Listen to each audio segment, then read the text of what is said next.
buenas tardes, buenos días. Mi nombre es Gustavo Montín. Yo soy cirujano de cabeza y cuello. Estoy dentro de la cátedra de otorrino del Hospital Nacional de Clínicas. Bueno, y me toca dar el tema de lo que es el síndrome disneico o síndrome obstructivo laringio. Para que ustedes sepan, digamos, es un tema, digamos, largo. Voy a hacer simplemente, digamos, hincapié en algunos temas, en algunos puntos principales y sobre todo, digamos, lo que es el cáncer de laringe. Estamos que es uno de los síntomas principales, que es uno de los, dentro de las causas del síndrome disneico obstructivo laríngeo, una de las causas más frecuentes. Y bueno, el resto, por supuesto, hay que complementarla con todo lo que es la bibliografía, digamos, que calculo que ustedes tienen, ¿sí? Bueno, en cuanto, digamos, a la laringe y las funciones que cumple, es muy importante recalcar estas tres funciones, digamos, principales que cumple, que es la respiración, la deglución y la fonación. Recuerden, digamos, que la laringe se continúa a través de lo que es la tráquea y de allá hacia los pulmones, lo cual es el órgano principal y participa, digamos, en la respiración, es decir, que cualquier proceso obstructivo, digamos, que se origine a nivel de la laringe o en la región de la tráquea, va a generar un síndrome disneico, un síndrome obstructivo laringio. Así como también recuerden que se puede ver afectada también en otras patologías, como por ejemplo el cáncer de laringe, la parte glutoria y también la parte fonatoria. Es decir, de acuerdo, digamos, al estadio de los cánceres, digamos, de laringe, vamos a tener que se puede ver afectada una, dos o tres, o las tres funciones en forma simultánea. Por eso, digamos, voy a hacer un poquito también hincapié dentro, digamos, de las causas, digamos, que generan este síndrome obstructivo laringio en el cáncer de laringe, que me parece, digamos, que es una de las causas más importantes, ¿sí? Bien, desde el punto de vista anatómico, también para poder hablar un idioma en común y para poder entendernos, tenemos que la laringe se divide en tres partes, ¿sí? Se divide en una región supraglótica, glótica y subglótica. Para los fines prácticos, todo lo que se encuentre por encima de las cuerdas vocales, ¿sí? Se denomina región supraglótica, es decir, que está constituida por lo que son las cuerdas vocales falsas, los ventrículos, digamos, la epíglota y los repliegues aritonepiglóticos. La región glótica es aquella, digamos, es aquella zona, digamos, en la cual está comprendida por las cuerdas vocales y la comisura anterior, y todo lo que se encuentra por debajo, digamos, de las cuerdas vocales es lo que se llama la región subglótica.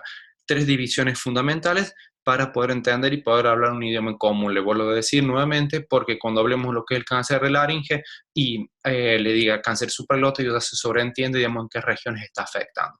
Por lo tanto, es muy importante esta división. Posteriormente, y para los fines, digamos, que se nos vaya, digamos, entrando las imágenes y los conceptos, probablemente haya unas imágenes que pueden ser repetidas, ¿sí?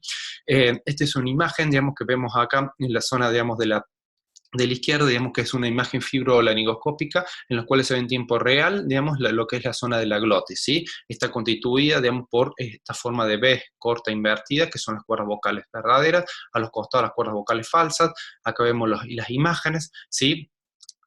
Es muy importante, sí, también debemos saber un poquito de fisiopatología de lo que es la región de la laringe, porque, digamos, cuando las cuerdas vocales están abiertas, acá podemos observar en tiempo real, sí, que el aire que viene a través de la tráquea, que es esta zona, digamos, que se ve ahí en el punto del mouth, se abren de esta manera, digamos, el paciente puede respirar. Cuando las cuerdas vocales están cerradas, sí, el aire que viene a través de la tráquea genera la vibración del sonido y de esa manera va a generar la voz. Por lo tanto, todo proceso, digamos, que afecte esta zona, ¿sí? Ya sea cánceres, ya sea algunas alteraciones inflamatorias, infecciosas, o causas, digamos, de trauma, ya sea accidente de tránsito, de automóviles, u otro tipo de patologías que las vamos a ver a continuación, cualquier parte en la cual se vea afectada esta zona, digamos, se va a manifestar en algunos casos como un síndrome obstructivo laringio, o síndrome disneico, si ustedes también le quieren llamar, ¿sí?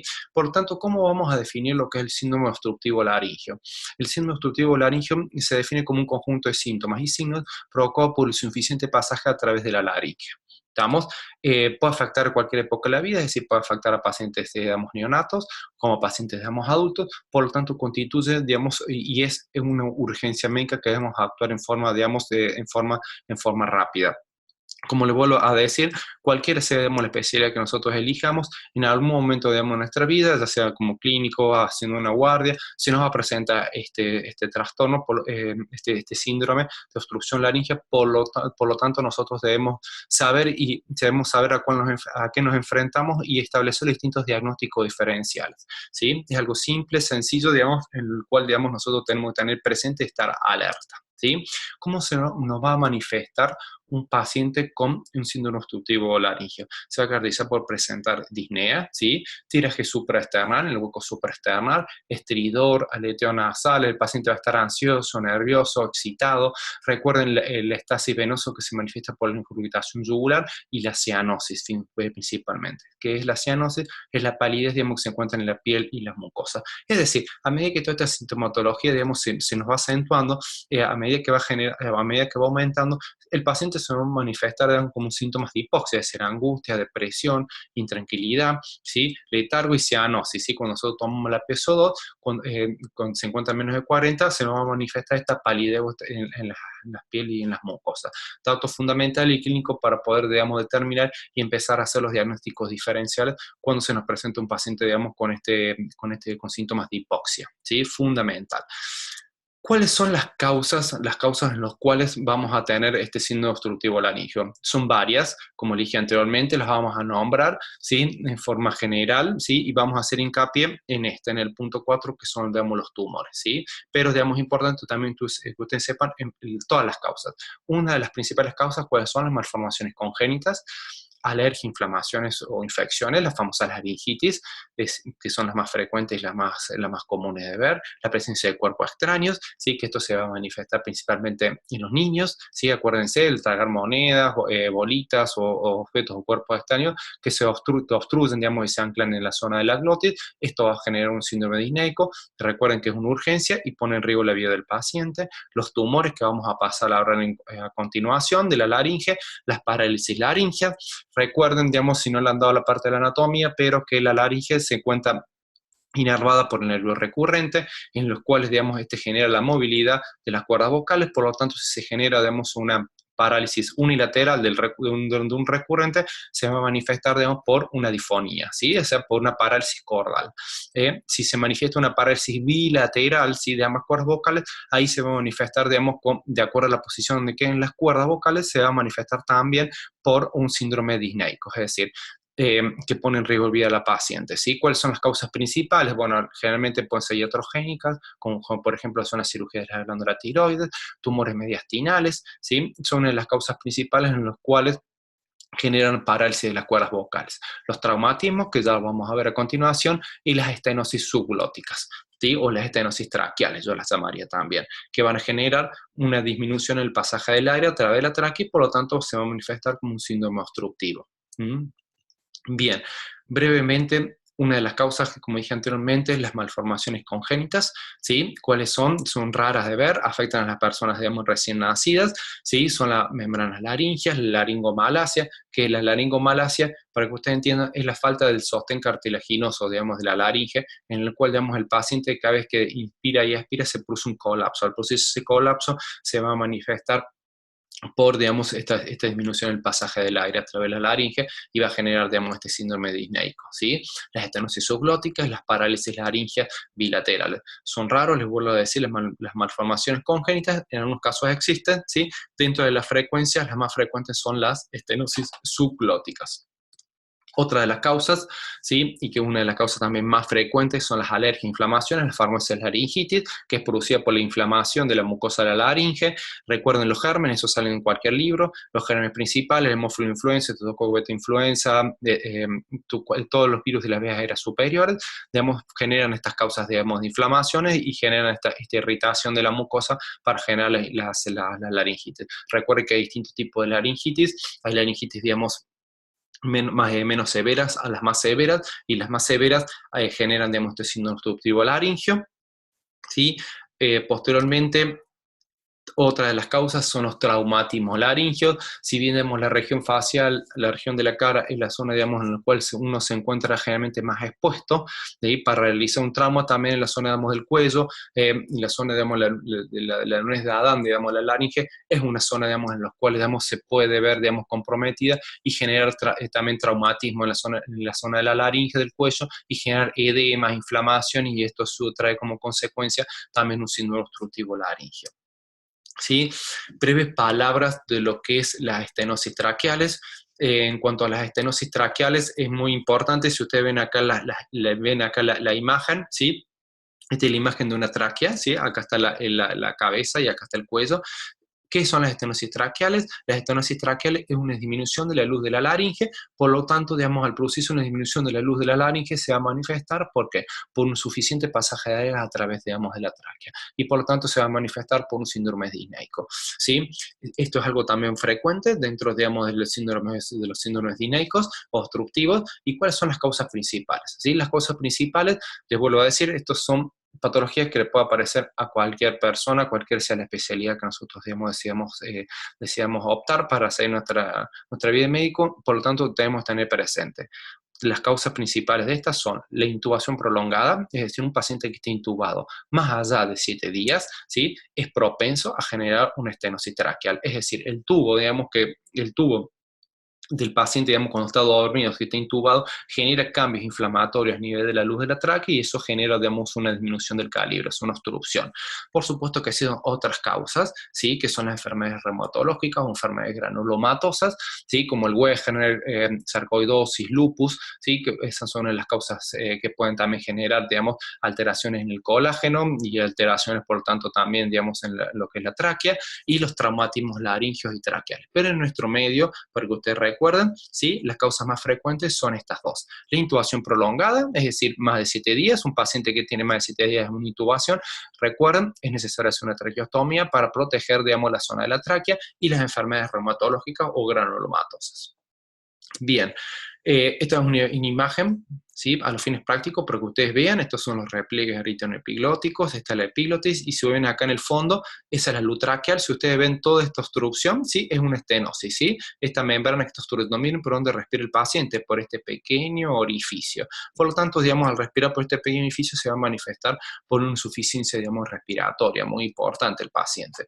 Existen distintos tipos de procedimientos que nosotros los cirujanos de cabeza y cuello nos encargamos, y para que ustedes sepan, miren, esta es la imagen que les mostré anteriormente en la cual se ve esta disminución de la luz, digamos, glótica, ¿sí? Y miren posteriormente, ¿sí? Después de la cirugía se observa una amplitud, entonces el paciente tiene mayor amplitud y puede respirar mejor. ¿Mm? Bien, posteriormente, sí, es importante, digamos, voy a hacer, ya hemos hablado de lo que son los traumas laringeos, las causas, digamos, que aparecen principalmente, digamos, congénitas, de las estenosis glóticas, o las estenosis traqueales o las estenosis subglóticas, perdón. Después hemos visto, digamos, también, digamos, los cuerpos extraños que pueden generar también una insuficiencia de un síndrome obstructivo laringio, y finalmente nos vamos a encontrar en esto, ¿sí? Que yo lo que quería hacer hincapié es principal y vamos a dar breves conceptos de lo que es el cáncer laringio, ¿sí? El cáncer laringio, como le dije anteriormente, puede afectar las tres funciones de la laringe, que es la parte respiratoria, glutorofonatoria, de acuerdo a los estadios. Hay estadios iniciales, ¿sí? En los cuales, digamos, se puede manifestar digamos, una función, y en los estadios más avanzados que generalmente se ven afectadas las tres funciones de la laringe, ¿sí? Recuerden las tres divisiones. ¿Por qué les digo esto? De las divisiones anatómicas de la laringe. ¿Por qué les digo esto? Porque, digamos, hay cánceres, digamos, en la laringe en los cuales, si de acuerdo a la localización, van a generar una sintomatología, y de acuerdo, digamos, al tamaño también o de acuerdo al estadio, van a generar otra sintomatología. No es lo mismo los cánceres supraglóticos, que generalmente van a manifestar, o la sintomatología inicial va a ser una alteración, digamos, en la deglución, y posteriormente una alteración, digamos, en la voz. Digamos que, por ejemplo, los cánceres glóticos generalmente comienzan con una alteración en la voz, ¿sí? Con un cambio difónico, ¿sí? Entonces esto es muy importante, estos diagnósticos diferenciales. Miren acá, generalmente con menos frecuencia, los cánceres supraglóticos generalmente se manifiestan, digamos, con un síndrome obstructivo, o sea, con una disminución en el pasaje del aire. O sea, el paciente va a manifestar disnea en los estadios más avanzados, ¿no? Importante esta nueva imagen, digamos, ¿sí? Importante conocerla y que se las graben en vivo, esta imagen fibroscópica, para poder ver las distintas relaciones anatómicas, los repliegues aritenoepiglóticos, las cuerdas vocales, ¿sí? En el interior la luz traqueal, y esto la epiglotis, ¿sí? Muy importante. Y en la zona de acá es la base de la lengua, o sea, la parte de atrás de la lengua, ¿sí? La zona de la faringe se encuentra en esta parte. Las cuerdas vocales cuando están abiertas es cuando el paciente está respirando, y las cuerdas vocales, digamos, cuando están cerradas es cuando se produce la fonación. Importante, ¿sí? Recuerden también cuando hablamos de cáncer de laringe, es muy importante, ¿sí?, la presencia de ganglios linfáticos, ¿sí? El cáncer de laringe, de acuerdo a la localización, va a generar metástasis, ¿sí? No todos los ganglios que aparecen en el cuello vienen de la tiroides. También hay otras patologías que van a desencadenar ganglios en el cuello, entonces es importante saberlo, ¿sí? Hay cánceres en la tiroides que van a generar metástasis más tempranas y hay cánceres, digamos, que no van a generar metástasis o que la incidencia de generar metástasis es baja. Por lo tanto, también es importante conocer, digamos, las zonas, digamos, de los ganglios del cuello, que es la región yúgulo-carotídea, en los cuales, digamos, va a generar metástasis, digamos, los cánceres de laringe, ¿sí? Por lo tanto, si tenemos un paciente que tiene alteración en la voz o tiene ganglios linfáticos en el cuello, vamos a saber, digamos, que estamos frente a un estadio avanzado. Los ganglios en el cuello no están hablando, digamos, que la enfermedad está avanzada, que están hablando de metástasis linfática. Por lo tanto, ya nos vamos orientando y es para ir haciendo los diagnósticos diferenciales de cuáles, digamos, cánceres son más agresivos y menos agresivos, ¿sí? Las causas principales. Las causas principales que aparecen en todos los libros, ¿sí? A mí me gusta siempre recalcar algunas. En nuestro medio, en nuestro país, el 90%, digamos, son dos, el alcohol y el tabaco. ¿Sí? Aunque no crean, hoy en día son las causas principales en las cuales se genera, digamos, el cáncer de laringe. Por supuesto que hay otras causas en menor proporción, menos de un 2%, que son aquellas personas que trabajan en las industrias maderera o en industrias, digamos, con ciertos agrotóxicos, en los cuales también puede generar, digamos, cáncer en la laringe, las radiaciones, también es cierta deficiencia de vitaminas y de ciertos componentes de la alimentación, como el déficit de vitamina C, etcétera, digamos que también puede generar el cáncer de laringe. Otra causa principal, digamos, del cáncer de laringe que se está viendo más frecuencia es el virus. ¿Cuál es el virus más frecuente? El HPV, ¿sí? El HPV en la zona de laringe está ocupando un importante papel hoy en día, ¿sí? Cuando nosotros veamos cuál es el grupo etario, cuál es el grupo que afecta con mayor frecuencia el cáncer de laringe, generalmente son personas más añosas. Bueno, aquellos pacientes que tienen cáncer de laringe por HPV, generalmente afectan, digamos, a personas de personas más jóvenes. Por lo tanto, hubo un cambio de paradigma, ¿sí? Pero bueno, recuerden, el virus también, además del alcohol, el tabaco, el virus es una de las causas también por HPV, una de las causas también que se está viendo hoy en día y cada vez más del cáncer de laringe. Volviendo y retomando otra de las causas, el reflujo gastroesofágico, hemos visto en las imágenes anteriores la estrecha relación que tiene la faringe, ¿sí?, con la laringe. Por lo tanto, todo paciente que tenga reflujo gastroesofágico en forma crónica puede ser propenso, digamos, a desarrollar también cáncer de laringe. Recuerden un poquito lo que es la estructura, digamos, anatómica de la laringe, que es un epitelio escamoso estratificado. Entonces, digamos, la exposición de forma permanente del jugo gástrico va generando cambios en la mucosa.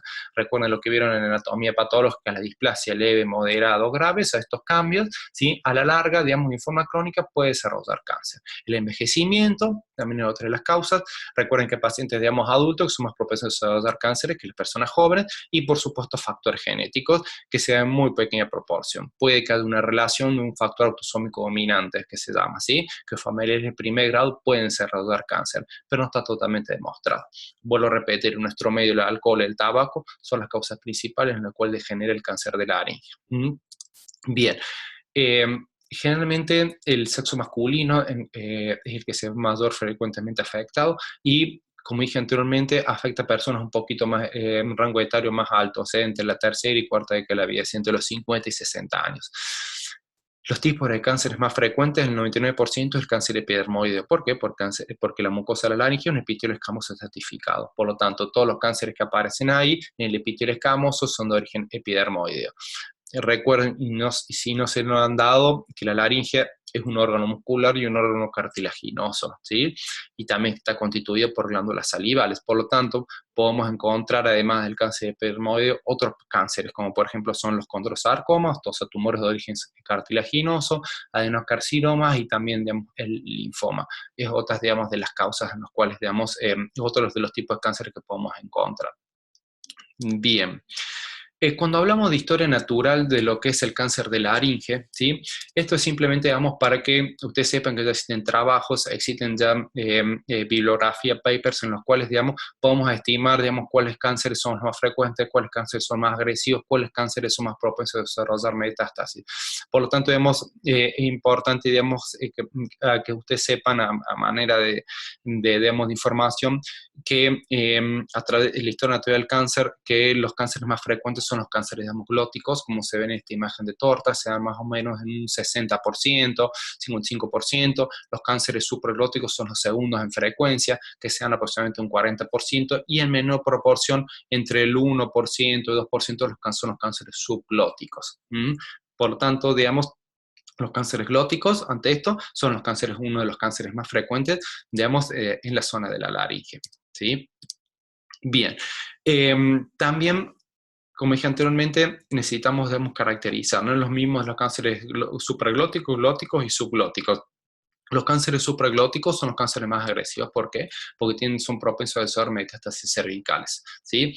A diferencia de los cánceres glóticos, digamos, en los cuales la propensión a desarrollar ganglios en el cuello, metástasis linfática, es relativamente bajo. ¿Por qué? Porque la zona, digamos, de la glotis recibe menor drenaje linfático. Por lo tanto, sí, nosotros tenemos un paciente que se nos manifiesta, digamos, con alguna disfonía, digamos, cambio en la voz, ¿sí? Y presenta metástasis en el cuello, digamos, estamos hablando, digamos, que es un cáncer agresivo, entonces nos podemos ir inclinando hacia un cáncer supraglótico o que tiene trastorno de la alimentación o tiene alteración en la deglución, estamos frente a un cáncer supraglótico, ¿sí? Entonces son todos, digamos, síntomas y signos, digamos, del cáncer para que nosotros vayamos haciendo el diagnóstico diferencial y podamos diferenciarlos, ¿sí?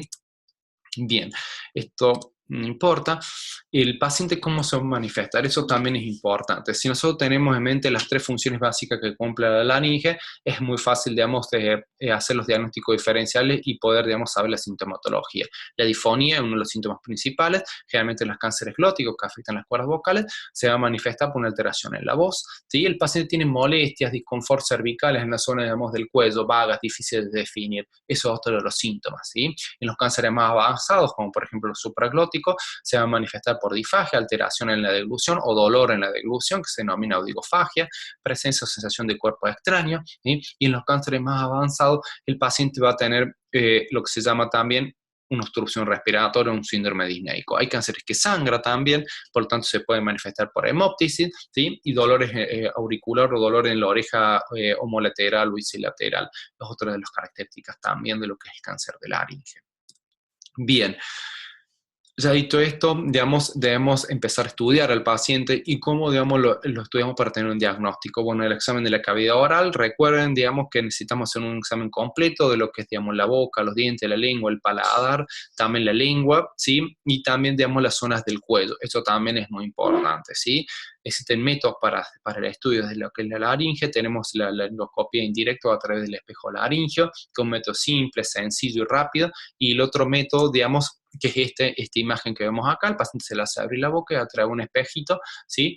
Iluminado por un frontoluz, se puede ver en un tiempo real la laringe. Un método simple, sencillo y rápido y barato para hacerlo. Y por supuesto también está el otro método que es la fibrolaringoscopia, que es la introducción a través de una camarita, ¿sí? A través de la nariz, y de esa manera se puede ver en tiempo real, proyectado en una computadora o en un televisor, ¿sí? La laringe, ¿sí? Los movimientos de la laringe, y podemos tener qué es esta imagen, ¿sí? Con respecto a esto, simplemente no quiero entrar, digamos, en detalle, ¿sí? Pues no me quiero ir de tema de lo que es el cáncer de laringe, pero es para que ustedes sepan, y van a aparecer en todos los libros, que hay lesiones que se llaman lesiones pseudotumorales, ¿sí? Aquellas lesiones pseudotumorales son aquellas lesiones que pueden simular un cáncer de laringe, pero no lo son. ¿Cuáles son estas lesiones? Son el famoso pólipo o nódulo, que también puede generar disfonía, y miren esta imagen de acá. Este edema, inflamación en las cuerdas vocales, es lo que se llama edema de Reinke. El edema de Reinke se da en personas fumadoras, ¿sí? Van a presentar disfonía y también puede presentar un signo obstructivo laringio, es decir, miren por dónde respira, esa es la región glótica. Esto se llama edema de Reinke, ¿estamos? Que es muy frecuente en pacientes fumadores. Es decir, que todo paciente que viene por una insuficiencia respiratoria o cambio en la voz va a tener un cáncer de laringe, debemos estudiarlo, por eso son todos estos estudios, todas estas etapas, ¿sí? A través del examen físico, a través de la fibroscopía o la laringoscopía indirecta o el espejo laringio. Bien. Una vez que ya lo hemos evaluado, hemos visto los síntomas, debemos palpar los ganglios, vuelvo a repetir. Ya sabemos que hay cánceres más propensos a desarrollar cáncer de laringe, a desarrollar metástasis en el cuello que otros. Por lo tanto, debemos palpar el cuello en forma completa. Debemos ver también el estado general del paciente. ¿Por qué le digo esto? ¿Por qué? Porque hay pacientes que son fumadores y pacientes que son alcohólicos, como las causas principales. Por lo tanto, hay pacientes que son más propensos a un tratamiento que otros. Hay pacientes que se pueden operar, hay pacientes que no se pueden operar. Recuerden que, como dije anteriormente, la causa principal, que es el alcohol y el cigarrillo, son pacientes de alto riesgo, son pacientes EPOC, son pacientes que tienen mal estado general, desnutridos, por lo tanto, a veces no es posible hacer tratamiento quirúrgico. Y siempre hay que buscar la metástasis a distancia, ¿sí? Recuerden que el cáncer de laringe puede realizar metástasis en lo que es los pulmones, el hueso y el hígado también, y los ganglios del cuello, ¿sí? Son los sitios en los cuales puede hacer metástasis del cáncer de laringe. Bien, ¿cómo los vamos a estudiar estos pacientes? A través de la radiografía, que es poco, digamos, útil hoy en día, salvo para la presencia de cuerpos extraños, ¿sí? En los cuales una moneda o un canuto o algo puede verse a través de la radiografía. Por hoy en día los goles estándar son estos dos: la tomografía y la resonancia, y por supuesto el caballito de batalla es el PET, la tomografía por emisión de positrones, para poder ver la presencia de metástasis a distancia. Pero hoy en día el ataque y la resonancia son los dos métodos, los gold estándar para estudiar lo que es la laringe. Bien, a modo de ejemplo simplemente les muestro estas tomografías, ¿sí? En los cuales este es el cartílago tiroides, ¿sí? Que es este armazón que se llama la nuez de Adán. Bueno, acá vemos esta lesión que está acá y acá la vemos en tiempo real a través de la fibroscopía, esta misma lesión, ¿sí? Esto es un cáncer supraglótico. ¿Por qué? Porque este lado afectado, este lado sano, ¿sí? Este es un cáncer supraglótico, pues está afectando los repliegues, mire, está invadiendo la epiglotis, también está invadiendo acá la faringe, y mire por dónde respira el paciente, por esta pequeña luz. Por lo tanto, el paciente va a tener las tres funciones afectadas, porque un cáncer avanzado va a tener afectada la parte respiratoria, la parte glutoria, ¿sí? Y la parte la parte fonatoria, deglutoria, y la parte respiratoria. Esto es un cáncer avanzado supraglótico de laringe. Bien. Por supuesto, también, digamos que una vez que hemos diagnosticado y todo, debemos también hacer la biopsia. Es importante para certificar, digamos, el dato de un tumor, y en base a eso, digamos, ver qué tipo de tratamiento. Estas biopsias se pueden hacer con anestesia local o anestesia general, ¿sí? Bien, por ejemplo, esta es una imagen de un tumor supraglótico, miren, ¿sí? Este es la glotis, las cuerdas vocales, por ahí donde se intuba el paciente, y está totalmente obstruido, digamos, o está totalmente la epiglotis borrada por el tumor, o sea, no hay epiglotis, es de un cáncer supraglótico, ¿sí? Bien, ¿cómo vamos a tratar, digamos, los cánceres, digamos, de laringe? A los fines prácticos y a los fines didácticos lo vamos a dividir en enfermedad temprana y en enfermedad, digamos, tardía. Por supuesto, digamos que estoy obviando otros temas, digamos, los cánceres de laringe, pero recuerden que los cánceres de laringe, si bien como todos los cánceres del organismo, en la clasificación TMIN, estamos, eso es muy importante, ¿sí? De tamaño tumoral, en ganglio linfático, M metástasis a distancia. Y de acuerdo a eso, ustedes saben que se los divide en estadios. Por lo tanto, digamos, no es lo mismo un tratamiento en estadio temprano que un estadio tardío. A los fines prácticos vamos a dividir en los cánceres supraglóticos en los estadios tempranos. Hay distintos tipos de tratamientos. Se puede hacer a cirugía o radioterapia, ¿sí? ¿Qué es lo que se prefiere hacer? Se prefiere hacer primero la radioterapia y dejar la cirugía, en caso que no funcione la radioterapia, dejarla, digamos, de rescate. En los estadios tempranos. En los estadios tardíos, ¿sí? De los cánceres supraglóticos, lo que se hace hoy en día es la quimio-radioterapia, ¿sí? Y se reserva la cirugía, digamos, de salvataje. Recuerden que la cirugía, como ver en una imagen, es la laringectomía total. ¿Estamos? O sea, la extirpación, la amputación total, digamos, del órgano, con todo lo que conlleva. ¿Estamos? Bien, en cuanto a los cánceres supraglóticos, en cuanto a los cánceres glóticos, tenemos que en los estadios iniciales hay tres tipos de cirugía. Para que ustedes sepan, la radioterapia es el gol estándar. ¿Por qué? Porque preserva el órgano, preserva las cuerdas vocales, por lo tanto, las posibilidades de rehabilitación y de conservación de la voz son muy altas. Por supuesto, existen otros tipos de tratamientos, que la microcirugía de laringe y la cordectomía, que es la extirpación de la cuerda vocal a través del láser. Esos son los tres tipos de tratamientos en los estadios tempranos, ¿sí? Como dije, se prefiere la radioterapia hoy en día. ¿Por qué? Pues porque se prioriza, digamos, mejorar la calidad, preservar la voz, o sea, lograr una mejor calidad de voz que con los otros tipos de tratamiento, con el láser o con la cirugía, no se logra, ¿sí?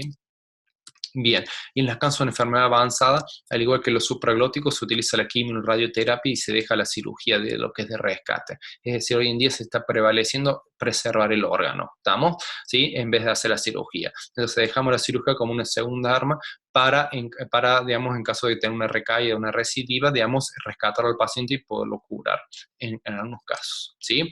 Esta es una imagen para que ustedes sepan de una laringectomía total. ¿Estamos? Este es el cartílago tiroides, ¿sí? Que se lo ha abierto, ¿sí? Y de esta manera se puede ver, miren, estas son las cuerdas vocales, miren en este lado, en el lado derecho, todo esto es un cáncer. Esto es un cáncer, diría transglótico, porque no sabemos, esto puede estar supraglótico, glótico y subglótico, ¿sí? Esto es un cáncer avanzado, digamos, de tiroides. Como dije anteriormente, uno trata de evitar y utiliza otros métodos anteriormente que esto, pero bueno, en algunos casos no es posible, entonces se hace la laringectomía total, se estirpa en forma completa el órgano. Recuerden que al estirpar en forma completa el órgano, el paciente, digamos, queda en forma permanente con este traqueostoma. Si bien la calidad de vida, digamos, no es muy buena, estamos, pero el paciente está curado, está con vida. Si el paciente respira a través de acá, de este traqueostoma, ¿sí? Y de esa manera, digamos, la parte de glúteo puede comer todo por la boca, pero la parte respiratoria está desfuncionalizada hacia afuera, hacia el exterior. ¿Estamos? Por eso, digamos, a la hora de tratar los cánceres de laringe, sí, digamos, se utilizan estos métodos, como le dije anteriormente, quimio, radioterapia, y posteriormente, digamos, se deja la cirugía como de rescate. Bueno, muy bien, muchas gracias.